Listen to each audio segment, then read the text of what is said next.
שלום לכולם. היום אנחנו נראה איך לעשות חלון. החלון שלנו ייראה כזה. מה שנחוץ לנו לצורך העבודה זה שני דפים רגילים. אני לוקחת את הדף הראשון, אני מקפלת אותו לשניים, כמו ספר, להצמיד קצה לקצה וליישר. עכשיו אני לוקחת משהו לסימון, אפשר גם בלי לסמן, ישר לגזור, אבל אני מראה לכם קודם איפה צריך. אני עושה פה פס, תשימו לב שיש פה צד אחד סגור וצד אחד פתוח. אני עושה את הפס מהצד הסגור, פה ופה, לא קרוב מדי לקצה, זה תלוי בגודל של החלון שרוצים. ואז אני גוזרת. אני גוזרת מהצד הסגור את הפס שסרטטתי, בכזאת צורה. ועכשיו, בשביל הסימון, אני עושה פה קיפול.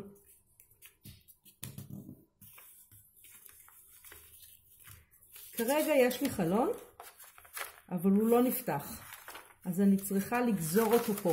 יש לי אפשרות או לגזור פה עם המספריים, או עדיין שהוא סגור, לקחת את החלון ולהפריד פה את שני הצדדים בכזאת צורה.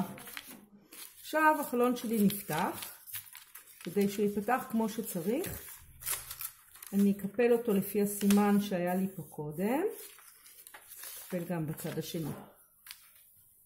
מה שאני צריכה לעשות עכשיו, אני לוקחת דבק, אני הופכת את החלון שלי, אני לוקחת דבק ואני מורחת את הדבק מסביב למסגרת.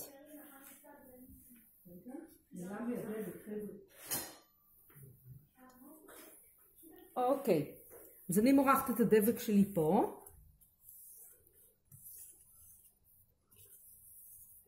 אפשר גם בקצוות.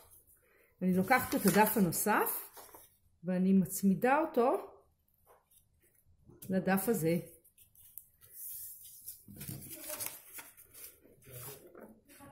עכשיו יש לי חלון. אני אקח רגע את החלון שאני הכנתי מראש. כמו שאתם רואים, אפשר לסרטט על החלון את הפסים של החלונות, של האלומיניום. אפשר להשאיר אותו חלק, אפשר לעשות אותו דבר מהצד הזה, אפשר לעשות כמו תריסים של פעם.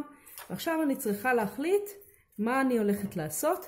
האם אני מציירת את מה שאני רואה מתוך הבית שלי פנימה, אולי אני רוצה לצייר דווקא מישהו שמציץ לתוך החלון שלי ולעשות מבט פנימה, איך הוא רואה אותי, מה הוא רואה בבית שלי, אולי הוא רואה אותי עם המשפחה שלי, אולי הוא רואה אותי משחק עם חברים שלי. אני צריכה להחליט כל אחד לפי מה שהוא בוחר.